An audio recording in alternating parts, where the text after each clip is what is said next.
যে প্রাণঘাতী অস্ত্র এক মুহূর্তে প্রতিপক্ষের অত্যাধুনিক যুদ্ধ বিমান, অ্যাটাক হেলিকপ্টার কিংবা ড্রোনকে আকাশ থেকে মাটিতে নামিয়ে এনে ছাই করে দিতে পারে, সেই মারণাস্ত্রই কি এবার গুপ্তপথে পাড়ি জমাচ্ছে পারস্যের দেশ ইরানে? এই বিস্ফোরক তথ্য সত্যি হলে মধ্যপ্রাচ্যের সাম্প্রতিক রণাঙ্গনের দৃশ্যপট ও ক্ষমতার সমীকরণ কিভাবে রাতারাতি বদলে যেতে পারে, চলুন জেনে নেওয়া যাক। আন্তর্জাতিক বার্তা সংস্থা রয়টার্সের সাম্প্রতিক এক চোখ কপালে তোলার মতো প্রতিবেদনের ঠিক এমনই এক চাঞ্চল্যকর দাবি সামনে আনা হয়েছে, যা বিশ্ব রাজনীতিতে জোর তোলপাড় শুরু করে দিয়েছে। সেই নথিতে স্পষ্টভাবে বলা হয়েছে, যুক্তরাষ্ট্র ইসরায়েলের সঙ্গে সাম্প্রতিক রক্তক্ষয়ী সংঘাতে তিতা অভিজ্ঞতার পর নিজেদের দুর্বল হয়ে পড়ার আকাশ প্রতিরক্ষা ব্যূহকে আরও শক্তিশালী করার উদ্দেশ্যে এক অভাবনীয় চাল চেলেছে তেহরান। তারা সরাসরি চীনের তৈরি বিপজ্জনক কাঁধে বহনযোগ্য বিমান প্রতিরক্ষা ক্ষেপণাস্ত্র বা ম্যানপ্যাডস সংগ্রহের এক গোপন সামরিক উদ্যোগ নিয়েছে। কেবল পরিকল্পনাতেই থেমে নেই। রয়টার্সের প্রতিবেদনে দাবি করা হয়েছে যে আগামী কয়েক সপ্তাহের মধ্যেই কয়েকশো নিখুঁত উৎক্ষেপণ ব্যবস্থা প্রথম চালান পারস্যের সেনা কর্মকর্তাদের হাতে এসে পৌঁছতে পারে।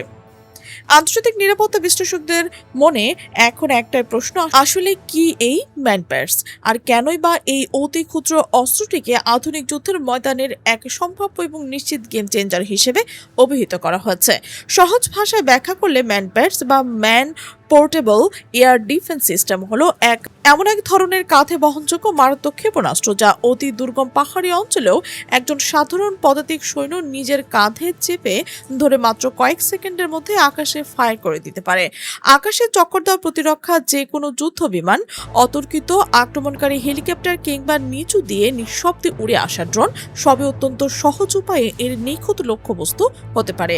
বিশাল আকাশের প্রথাগত ভারী আকাশ প্রতিরক্ষা ব্যবস্থার মতো এগুলোকে কোনো নির্দিষ্ট সামরিক ঘাঁটিতে আটকে রাখতে হয় না, ফলে যারা যুদ্ধক্ষেত্রের প্রয়োজন অনুযায়ী মুহূর্তের মধ্যে অত্যন্ত দ্রুততার সঙ্গে এক জায়গা থেকে অন্য জায়গায় সরিয়ে নিয়ে শত্রুর ওপর চোরাগুপ্ত হামলা চালানো সম্ভব।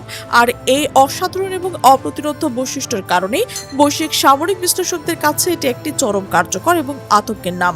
রয়টার্সের সেই বিস্তারিত প্রতিবেদনে আরও তথ্য ফাঁস করে বলা রয়েছে, 6 থেকে 7 কোটি মার্কিন ডলার মূল্যের সুবিশাল এই সম্ভাব্য কৌশলগত চুক্তির আওতায় প্রায় 300 থেকে 400টি অত্যাধুনিক ম্যানপ্যাডস কেনার চূড়ান্ত পরিকল্পনা ছক করেছে ইরান, যেগুলোর মধ্যে বিশেষভাবে চীন বিশ্ববিখ্যাত QW এবং FN-16 মডেলের ক্ষেপণাস্ত্রের নাম উঠে এসেছে জোর আলোচনায়।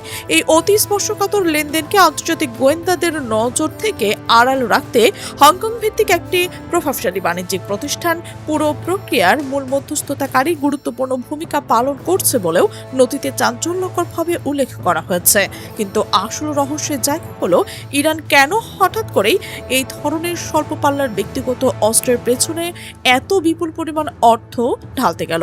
এই প্রশ্নের উত্তরে লুকিয়ে রয়েছে তাদের সাম্প্রতিক সংঘাতের ময়দান। যুক্তরাষ্ট্র এবং ইসরায়েলি বিমান বাহিনীর সাম্প্রতিক অতর্কিত বিমান হামলার সময় ইরানের বিদ্যমান দূরপাল্লার আকাশ প্রতিরক্ষা ব্যবস্থা বেশ কিছু অনাকাঙ্ক্ষিত সীমাবদ্ধ ব্যবস্থা চলে আসছে। ফলে শত্রুর বোমা বর্ষণে তাদের বেশ কিছু গুরুত্বপূর্ণ সামরিক এবং কৌশলগত স্থাপনার চরম ক্ষতির মুখে পড়েছে। যদিও সে হামলা তীব্র পাল্টা জবাব দিতে ইরান তাদের তৈরি ব্যালিস্টিক ক্ষেপণাস্ত্র এবং ড্রোনের সুবিশাল বহর নিয়ে হামলা চালিয়েছিল, তবুও তাদের আকাশ সীমানার একদম নিচু স্তর থেকে সুরক্ষিত রাখার চরম প্রয়োজনীয়তা পেন্টাগনের আক্রমণের মুখে স্পষ্ট হয়ে উঠেছিল। বিশ্লেষকদের স্পষ্ট মতামত হলো, সেই তিতা সামরিক অভিজ্ঞতার পরে স্বল্প পাল্লার চটজলদি আকাশ প্রতিরক্ষা ব্যবস্থাকে রাতারাতি শক্তিশালী করার তাগিদ থেকে তেহরানের এই গোপন উদ্যোগ নিতে হয়েছে। তবে পুরো আন্তর্জাতিক বিষয়টি নিয়ে সংশ্লিষ্ট দেশগুলোর অবস্থান বেশ ধোঁয়াশাপূর্ণ এবং বিপরীতমুখী। এই গোপন চুক্তির খবর ছড়িয়ে পড়ার পর ইরানের পররাষ্ট্র মন্ত্রণালয় এখন পর্যন্ত আনুষ্ঠানিকভাবে কোনো মন্তব্য করা থেকে বিরত রয়েছে। অন্যদিকে এই ধরনের স্পষ্টকাতর সামরিক খবর এক বাক্যেই উড়িয়ে দিয়েছে চীনের পররাষ্ট্র মন্ত্রণালয়। তাদের রয়টার্সের এই চাঞ্চল্যকর প্রতিবেদনের সমস্ত সত্যতা কড়া ভাষায় অস্বীকার করে আনুষ্ঠানিকভাবে জানিয়েছে যে এই ধরনের খবরের কোনো বাস্তবতা নেই এবং এটি সম্পূর্ণ ভিত্তিহীন। বেজিং এর পক্ষ থেকে জোর দাবি করা হয়েছে, তারা আন্তর্জাতিক অঙ্গনে সব সময় স্থায়ী শান্তি প্রতিষ্ঠা এবং সংঘাত নিরসনের পক্ষে নিজেদের কূটনৈতিক কাজ পরিচালনা করে থাকেন।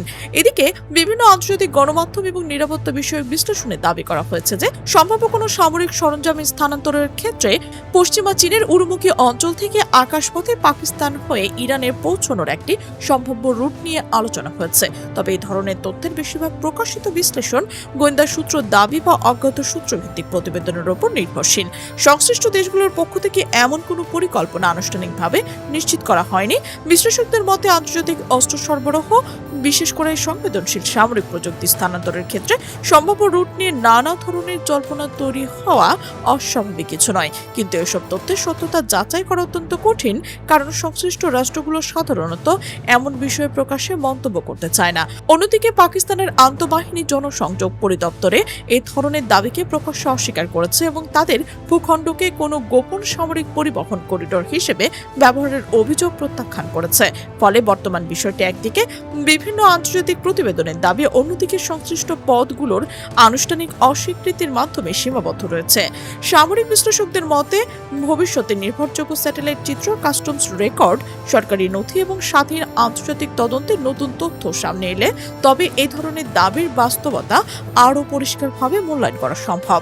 এরই মধ্যে বিভিন্ন আন্তর্জাতিক সংবাদে সামরিক ইস্যুর পাশাপাশি সম্পূর্ণ ভিন্ন একটি বিষয় AKS এর নামে একটি প্রতিষ্ঠানের গিনেস ওয়ার্ল্ড রেকর্ডের অর্জনের খবর আলোচনায় এসেছে, যদিও সেটির সঙ্গে আলোচিত সামরিক দাবির কোনো প্রত্যক্ষ সম্পর্ক প্রতিষ্ঠিত হয়নি। ফলে অনেক বিশ্লেষকের মতে দুটি ভিন্ন বিষয় একই সময়ে সংবাদে আসা জনমনে কিছুটা বিভ্রান্তি তৈরি করেছে।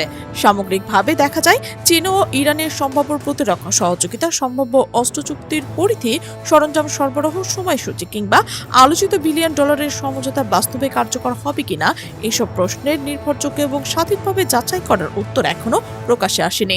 একইভাবে আলোচিত অস্ত্র ব্যবস্থার ভবিষ্যতে কোনো তৃতীয় পক্ষের হাতে পৌঁছবে কিনা বা আঞ্চলিক সামরিক ভারসাম্য কী ধরনের প্রভাব ফেলতে পারে সে বিষয়ে এখনো নিশ্চিত সিদ্ধান্তে পৌঁছানো সম্ভব নয়। সামরিক বিশ্লেষকদের মতে কাঁধে বহনযোগ্য আকাশ প্রতিরক্ষা ব্যবস্থা বা অন্যান্য উন্নত অস্ত্র যদি কোনো সংঘাতপূর্ণ অঞ্চলে ছড়িয়ে পড়ে তাহলে তা সামরিক এবং বেসামরিক উভয় ধরনের বিমান চলাচলের জন্য নিরাপত্তার ঝুঁকি বাড়াতে পারে। তবে এগুলো কোনো নির্দিষ্ট অঞ্চলে পশ্চিমা বা অন্য কোনো বিমান বাহিনীর আধিপত্যের স্থায়ী অবসান ঘটাবে এমন দাবি বর্তমান তথ্যের ভিত্তিতে নিশ্চিতভাবে বলা যায় না, কারণ আকাশযুদ্ধের ফলাফল নির্ভর করে শুধু একটি অস্ত্র ব্যবস্থার ওপর নয়, বরং বিমান প্রযুক্তি, ইলেকট্রনিক যুদ্ধ, গোয়েন্দা সক্ষমতা, প্রতিরক্ষা নেটওয়ার্ক, প্রশিক্ষণ কৌশল এবং আন্তর্জাতিক রাজনৈতিক বাস্তবতা সহ বহু উপাদানের সম্মিলিত প্রভাবের ওপর। তাই বিষয়টি নিয়ে চূড়ান্ত মূল্যায়নের জন্য ভবিষ্যতে আরও নির্ভরযোগ্য তথ্য এবং আনুষ্ঠানিক প্রমাণ প্রকাশের অপেক্ষায় সবচেয়ে যুক্তিসঙ্গত অবস্থান।